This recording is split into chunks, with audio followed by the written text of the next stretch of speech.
Voici la note du directeur de la Sécurité sociale qui a été distribuée à tous les parlementaires dans l'hémicycle.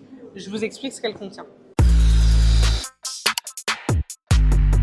C'est la note d'analyse que le gouvernement a demandé sur qu'est-ce qui se passerait s'il n'y avait pas durant toute l'année 2026 de vote sur le budget de la sécurité sociale. Et donc je voulais le partager avec vous pour en transparence vous dire quels sont les enjeux.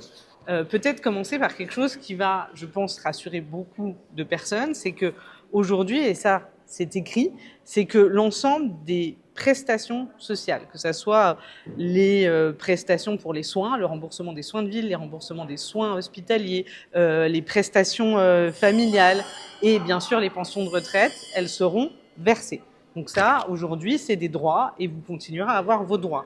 De la même manière, les recettes seront perçues et il y aura un financement de la sécurité sociale. De point de vue de ce qui vous est versé, ça n'aura pas d'impact. La deuxième chose, c'est le financement des établissements des hôpitaux ou des établissements médico-sociaux. Eh bien, qu'est-ce qui se passe? Effectivement, là, eh bien, on reste sur la base du budget 2025 qui est versé par 12e. Alors, on a un financement en fait à équivalence 2025, avec aussi la prise en compte des places qui ont pu être créées courant 2025 et des places qu'on envisageait de créer pour 2026 et sur lequel il y a déjà un engagement juridique de l'État. Eh bien ça sera pris en compte dans ce qui sera versé aux établissements, mais ça sera versé par 12e. Donc ce que dit la note, c'est quand même que ce versement par 12e, elle peut créer un problème de trésorerie. Donc effectivement, c'est loin d'être une situation idéale. Qui dit problème de trésorerie dira la capacité d'avoir des mesures d'urgence, c'est-à-dire qu'on ne va pas laisser les établissements dans des grosses difficultés financières. L'État a le droit de donner des mesures d'urgence pour les financer. Voilà pourquoi on a besoin d'un budget de la sécurité sociale et pour la raison pour laquelle on débat depuis maintenant plusieurs semaines. C'est parce qu'un budget, il permet d'aller chercher des nouvelles recettes ou des nouvelles économies. Parce que sans budget de la sécurité sociale, ce qui arrivera, c'est qu'on aura une augmentation du déficit de la sécurité sociale qui arriverait à un peu plus de 30 milliards d'euros.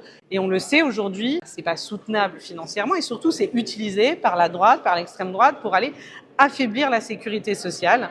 Donc ça, c'est effectivement quelque chose qui n'est pas positif. Après, ce que dit aussi cette note, ça c'est ce qui arrive s'il n'y a pas du tout de budget de la sécurité sociale. Si on vote un budget de la sécurité sociale, par exemple en janvier ou février ou en mars, eh bien, on arrive à réguler ce déficit. Mais il y a aussi pour le gouvernement une capacité à aller chercher des nouvelles recettes sur les allégements de cotisations sociales. Donc, en fait, il y a beaucoup de manettes à disposition de l'État. Et donc voilà pourquoi, à un moment, oui, il vaut mieux un budget de la sécurité sociale que pas de budget de la sécurité sociale.